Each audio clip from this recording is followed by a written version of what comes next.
അയവാച്ചനെ നാട്ടുകാരെങ്കിലും കണ്ടാൽ നമ്മളും കൂടെ അകത്താവും. അതുകൊണ്ട് ആ പരിപാടി വേണമെന്ന് ഒന്നും കൂടെ ആലോചിച്ചിട്ട് മതി. നമുക്ക് അയാളെ വേഷം മാറ്റി കൊണ്ടുപോയാലോ? അത് കൊള്ളാം. അപ്പൊ ആളറിയാതെ കൊണ്ടുപോവാം. പക്ഷെ ഏത് വേഷത്തിൽ കൊണ്ടുപോകും? മഞ്ഞ പാന്റും ചുവന്ന ഷർട്ടും ഇടിവിച്ച് ഒരു നീല തൊപ്പിയും കൂടെ ഫിറ്റ് ചെയ്ത് കൊടുത്താലോ? അപ്പൊ രൂപം മാറണ്ടേ? ഒരു കൂളിംഗ് ഗ്ലാസ് കൂടെ ആവാം. എന്താ സിനിമ ഒരു കൂളിംഗ് ഗ്ലാസ് വെക്കുമ്പോഴേക്കും ആളുടെ രൂപം മാറാൻ? എന്നാ ഒരു കാര്യം ചെയ്യാം, തല മുട്ടയടിച്ച് ദേഹം മുഴുവൻ പച്ച കുത്താം. അത് വേണ്ട, നമുക്ക് ശരീരം ആ സകലം മൊസൈക്കിടാം. നടക്കുന്ന കാര്യം വല്ലതും പറയടാ. തെണ്ടി എന്താ വിളിച്ചത്? അല്ല, തെണ്ടിയുടെ വേഷം കടിച്ചാലോ? അത് കൊള്ളാം. ഏത് തെണ്ടിക്കും എവിടെയും കയറി ചെല്ലാവുന്നതാണല്ലോ. നമുക്ക് ഒട്ടും കുറയ്ക്കണ്ട. കുഷ്ഠരോഗി തന്നെ ആയിക്കോട്ടെ.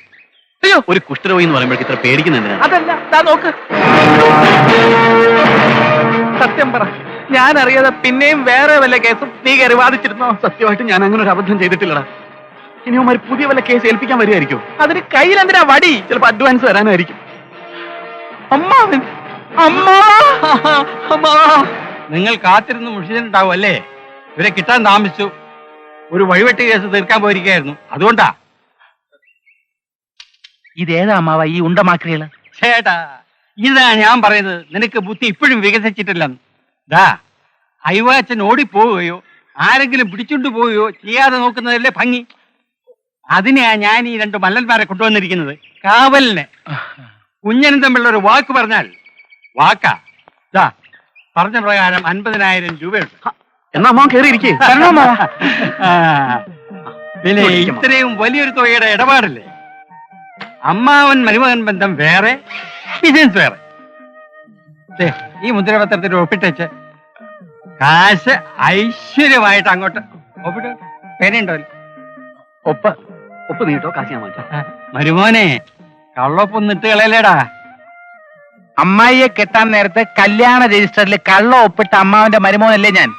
അമ്മാവന്റെ സംശയം ന്യായമാ. അയവാച്ചന് ഞങ്ങൾ വളരെ രഹസ്യമായും സുരക്ഷിതമായും ഒരു സ്ഥലത്ത് താമസിപ്പിച്ചിരിക്കുക. അവിടെ ഈ മല്ലന്മാരെയൊക്കെ ഇടിച്ച് കയറ്റി ആകെ വൃത്തിയിടാക്കണം അമ്മാവ. അതുപോട്ടെ, അപ്പൊ ബാക്കി തുക അടുത്ത വെള്ളിയാഴ്ച അമ്മാവൻ നമ്മളെ ഏൽപ്പിക്കുന്നു, നമ്മൾ അയവാച്ചനെ അമ്മാവനെ ഏൽപ്പിക്കുന്നു.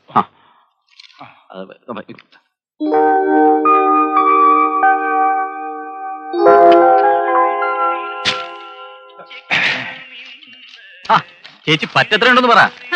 നമ്മൾ തമ്മിൽ എന്തോന്ന് കണക്ക്? കാശ് ഇന്ന് വരും, നാളെ പോവും. നമ്മൾ തമ്മിലുള്ള ബന്ധമല്ലയോ വലുത് സുശീല? തന്നെ. പക്ഷേ എവിടെയെങ്കിലും കടം കിടന്നാ പിന്നെ എനിക്ക് ഉറങ്ങാൻ പറ്റില്ല. അതാ ഈ ഒരു 2 അല്ലെങ്കിൽ വേണ്ട, ഒരു 3000 രൂപ ചേച്ചിയുടെ കയ്യിലേക്ക് വെച്ച് കൊടുക്കും. മതി. അല്ല, അതിന് പറ്റ 647 രൂപയല്ലേ ഉള്ളൂ. അയ്യോ, അതിനെന്താ? ചേച്ചിയുടെ കിടന്ന ഞങ്ങൾക്ക്, ഞങ്ങളുടെ കിടന്ന ചേച്ചിക്ക്. പിടിച്ചേ പിടിച്ചേ പിടിച്ചേ. പിന്നെ എന്ത് ആവശ്യം ഉണ്ടെങ്കിലും ചോദിക്കാൻ മടിക്കരുത്. ക്യാഷ് ഉണ്ടേ. അപ്പോ കഴിക്കാൻ എന്താ എടുക്കണ്ടേ? ദോശയും ഇറച്ചി ഉണ്ടോ? ഉണ്ടല്ലോ. എന്നാ 2 ചായ മാത്രം മതി. പിന്നെ കുറച്ച് ചില്ലി ചിക്കൻ വേണ്ട. കുറച്ച് പുട്ടും പോത്തിറച്ചിയും പാഴ്സലായിട്ട് എടുത്തോ. അതാർക്കാ ഹരി പാഴ്സല്? തിരുനാരും വല്ലവരും ഉണ്ടോ? നമ്മുടെ അയ്യേ ചേച്ചി, ഈ സുശീലനുണ്ടല്ലോ, ഇന്നലെ രാത്രി ഉറക്കത്തില് പൊറോട്ട തിന്നുന്നതായിട്ട് സ്വപ്നം കണ്ടു. വെളുപ്പിന് എണീറ്റ് നോക്കിയപ്പോ പുതപ്പിന്റെ പകുതി കാണാനില്ല. ഇന്ന് രാത്രിയും ഇനിയും വല്ല സ്വപ്നവും കണ്ടാലോ എന്ന് കരുതിയാ. പുതപ്പ് വേറെ ഇല്ലേ?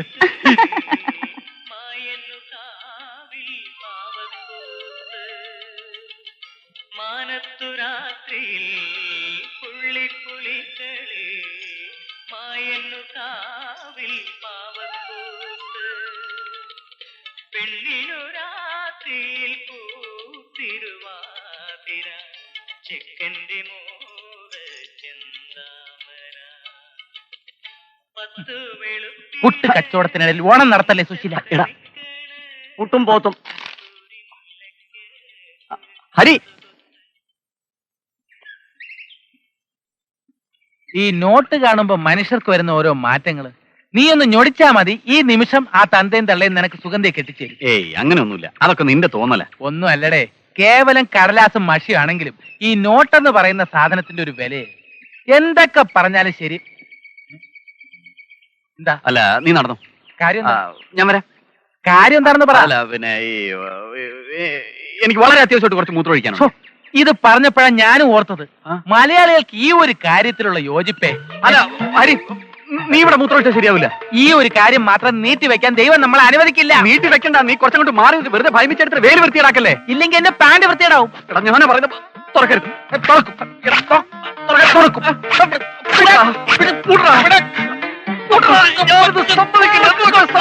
ഞാൻ അനുവദിക്കില്ല. സിബ്.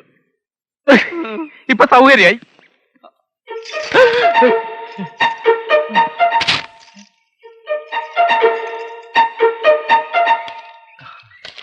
പരിപ്പുവട.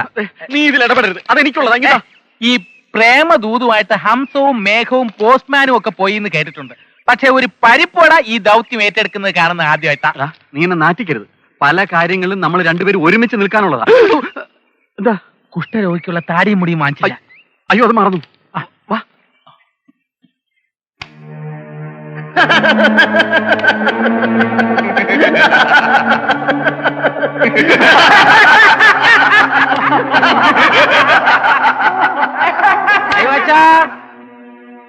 എന്താ വിളിയാക്കാത്തത്? ആ പോകാം. എനിക്ക് റോസിയെ കാണാൻ തിടുക്കായിടാ. ആഹാരം കഴിക്കാതെ വാശി പിടിച്ച് കിടന്ന ഇവിടുന്ന് എങ്ങോട്ടും കൊണ്ടുപോകുന്ന പ്രശ്നം ഉദിക്കുന്നില്ല. ഇത് കഴിച്ചേ. എനിക്ക് വിശപ്പില്ലാഞ്ഞിട്ടാടാ. അത് പറഞ്ഞാ പറ്റില്ല, ഇത് കഴിച്ചേ ഒക്കൂ. എനിക്ക് വേണ്ടാഞ്ഞിട്ടാ. ഇത് കഴിക്കാതെ ഇവിടുന്ന് ഒരടി പോലും മുന്നോട്ട് വയ്ക്കുന്ന പ്രശ്നമില്ല. കഴിക്കാം. അയ്യേ, ഇതെന്താ? അയ്യോ, പൊതി മാറി. പൊതി മാറിപ്പോയതാ. ഇതിനകത്ത് നല്ല പുട്ടും പോത്തിറച്ചുണ്ട്. വേഗം കഴിക്കും, എന്നിട്ട് വേണം മേക്കപ്പ് ഇടാൻ. മേക്കപ്പ് ഇടേ. ആ, അത് പിന്നെ ഐവാച്ചന്റെ ഫോട്ടോ ഇവിടെ പുറത്തെല്ലാം വന്ന സ്ഥിതിക്ക് ഒരു പ്രച്ഛന്ന വേഷത്തിലല്ലാതെ നമ്മൾ പുറത്തു പോകുന്ന അപകടം. അതുകൊണ്ട് ഒരു കുഷ്ഠരോഗിയുടെ മേക്കപ്പ് ഇട്ടാണ് ഞങ്ങൾ ഐവാച്ചനെ വീട്ടിൽ കൊണ്ടുപോകുന്നത്. അയ്യോ, കുഷ്ഠരോഗിയുടെ മേക്കപ്പാ. നന്നായിരിക്കും. ചേട്ടന്റെ ഫേസിന് നല്ലോണം ചേരും. എന്നാ പിന്നെ സാന്താക്ലോസിന്റെ വേഷം പോരെ? അതിന് ക്രിസ്മസിന് ഇനിയും എത്രയോ ദിവസം കിടക്കുന്നു. ഇപ്പോഴേ സാന്റോ ക്ലോസിന്റെ വേഷം ഇട്ടുകൊണ്ട് ഇറങ്ങിയാൽ പോലീസിന് കൂടുതൽ സംശയം തോന്നും. ഉവ്വോ. പിന്നെ റോട്ടിലൊക്കെ പോലീസുകാരുണ്ട്. പോലീസുകാരൊക്കെ ഇപ്പൊ റോട്ടിൽ തന്നെ. ചേട്ടൻ അത് കഴിച്ചേ. റോസി ചേച്ചി കാത്തിരിക്കായിരിക്കും. വാമ്പുകൾക്കുമാളമുണ്ട്, കണ്ടിട്ട് കൊതിയാവും. ആശമുണ്ട്. എന്താ ഇത്? അവൻ തമാശ കളിക്കാ. ഐവാച്ചൻ ഇങ്ങോട്ട് കയറി ശരിയാവില്ല കേട്ടോ. ഞാൻ കുറച്ച് ഈ തെണ്ടികളെയും വെച്ച് സൈക്കിളി ഓട്ടാനുള്ള ഒരു പ്രയാസം. ഒരു തെണ്ടി തന്നെയല്ലടാ ചവിട്ടണത്. എനിക്ക് മൂത്രം മുള്ളണം. ആ, അത് പറഞ്ഞാ പോരെ. എനിക്ക് മൂത്രം മുള്ളണം എന്ന് പറഞ്ഞാൽ മൂത്രം മുള്ളണം. അങ്ങോട്ട് എന്നാ പടി വരണ്ട നീ.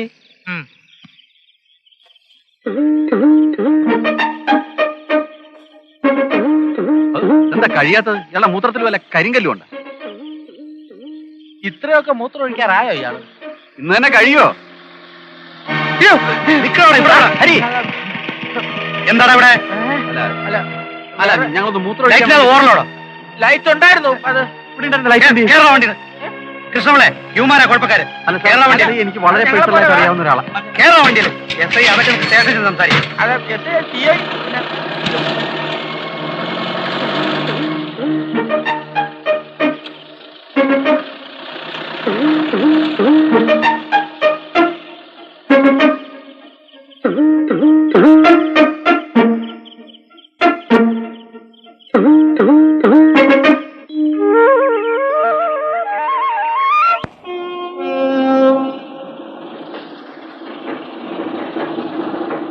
സൈക്കിള് പോലീസ് സ്റ്റേഷൻ ഇരുന്നോളും. ഐവാച്ചൻ നീ എവിടെ പോയി തപ്പും? ഐവാച്ചനുള്ള സ്ഥലം തപ്പിയാ മതി, ആളെ കിട്ടും. എന്ത് പണിയാ തനി കാണിച്ചത്? നമ്മൾ എല്ലാവരും കുടുക്കുമായിരുന്നില്ലേ? ഇനി ഞാൻ എന്താ വേണ്ടേ? ഈ ട്രെയിനിന് തല വെക്കണം. ചട്ടിയൊന്നും തന്നാണ്ടല്ലോ. നീ ഒന്നും മിണ്ടായിരിക്കേ. ഇതുവരെ ഒരു കുഴപ്പമില്ല, നമ്മുടെ കയ്യിൽ തന്നെ വന്ന് പെട്ടല്ലോ. വെള്ള വേഷമാണെങ്കിലും വിഷമാണാ വരുന്നത്. ഒരക്ഷരം വേണ്ടി പോരുത്. എന്തൊക്കെയുണ്ട് സഹോദരന്റെ വിശേഷങ്ങൾ? ഏതാ ഈ സഹോദരൻ? കണ്ടില്ലേ, കുഷ്ഠരോഗം കൊണ്ട് കഷ്ടത അനുഭവിക്കുന്ന ഒരു ജ്യേഷ്ഠൻ. കുഷ്ഠരോഗികളെ സ്വന്തം സഹോദരങ്ങളായി കരുതണമെന്നല്ലേ കർത്താവ് പറഞ്ഞിരിക്കുന്നത്? സഹോദരൻ ഒരു ഉപകാരം ചെയ്യാമോ? ഈ സഹോദരനെ പ്രാഥമിക ആരോഗ്യ കേന്ദ്രം വരെ ഒന്ന് ഡ്രോപ്പ് ചെയ്യാം. കൊണ്ടുപോകാമായിരുന്നു, പക്ഷെ ഞാൻ ഇന്ന് അല്പം ബിസിയാണ്. ഒരു അമേരിക്കക്കാരന്റെ വീട്ടിൽ ഒരു കൂട്ടായ്മ കഴിഞ്ഞ് വരികയാണ് ഇപ്പോൾ. ഇനി ഒരു ദുബായിക്കാരന്റെ വീട്ടിൽ കൂട്ടായ്മയുണ്ട്. വരട്ടെ സഹോദരനെ. പാപിയായ ഈ സഹോദരനെ ദൈവം രക്ഷിക്കട്ടെ. ശിക്ഷിക്കട്ടെ. പരമദ്രോഹി. എന്റെ സൈക്കിളിൽ തന്നെ കേട്ടണം. വെള്ള പെയിന്റ് അടിച്ചെന്ന് പറഞ്ഞ് ഇതെന്താ ആംബുലൻസ് ആണോ? എന്ന് തീരും എന്റെ കഷ്ടവീ മണ്ണിൽ. അയ്യോച്ച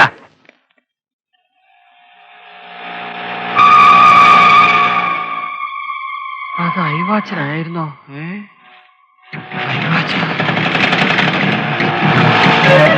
അയ്യോച്ച സഹോദര സഹോദര ആള് മാറിപ്പോയി സഹോദര.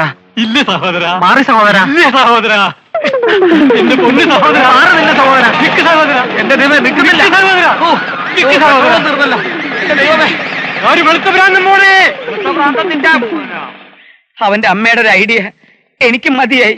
വല്ല വഴിക്ക് ഇറങ്ങിപ്പോവാന്ന് വെച്ചാ അതിനും പറ്റാണ്ടായല്ലോ കർത്താവേ. അയ്യോച്ച ഞങ്ങൾ പറയുന്നത് വിശ്വസിക്കാമെങ്കിൽ വിശ്വസിക്കേ. അയവാച്ചനെ ഉപദ്രവിക്കണമെന്ന് ഞങ്ങൾക്ക് യാതൊരു ഉദ്ദേശം ഉണ്ടായിരുന്നില്ല. ഇതൊക്കെ ഞങ്ങൾ പോലും പ്രതീക്ഷിക്കാതെ സംഭവിച്ചതല്ലേ. എന്തായാലും ഞങ്ങൾ പറഞ്ഞതുപോലെ സമരം പൊളിച്ചു തന്നെ. ഇനി അടുത്ത പടി നോക്കാം. പക്ഷെ അതിനല്പ സാവകാശം വേണം. ഇപ്പൊ തന്നെ ആ ലോലൻ വെടികൊണ്ട പന്നിയെ പോലെ നടക്കുകയാണ്. വെടി കൊണ്ടത് അവനല്ലടാ, പന്നി എനിക്കാടാ. അയവാച്ച എന്തൊക്കെ സംഭവിച്ചാലും ഇന്ന് രാത്രി അയവാച്ചനെ ഞങ്ങൾ വീട്ടിലെത്തിച്ചിരിക്കും. സത്യം. സംശയിക്കണ്ട, ഞാനാ പറയുന്നത്. എന്റെ കൊക്കിൽ ജീവൻ ഉണ്ടെങ്കിൽ ഞാൻ പറയുന്നത് പോലെ ചെയ്തിരിക്കും. അയവാച്ചൻ ചെന്ന് വീട്ടുകാരൊക്കെ സുഖമായി കഴിയുന്നത് നേരിട്ട് കണ്ട് മനസ്സിലാക്കുക. എനിക്ക് ഈ ക്ഷയരോഗിയായിട്ടും കുഷ്ഠരോഗിയായിട്ടും പോകാൻ വയ്യ സുശീല. ഇനി അതിനേക്കാൾ കൂടിയ രോഗം എന്തുണ്ട്? എയ്ഡ്സ് രോഗിയാക്കിയാലോ? എയ്ഡ്സ് നിന്റെ അപ്പനടാ. എന്നെ ഒന്ന് പിടിച്ചേ, എനിക്ക് ഭ്രാന്ത് പിടിക്കും. ഭ്രാന്ത് കൂടോന്ന് പറയുന്നല്ലേ ശരി. അയവാച്ച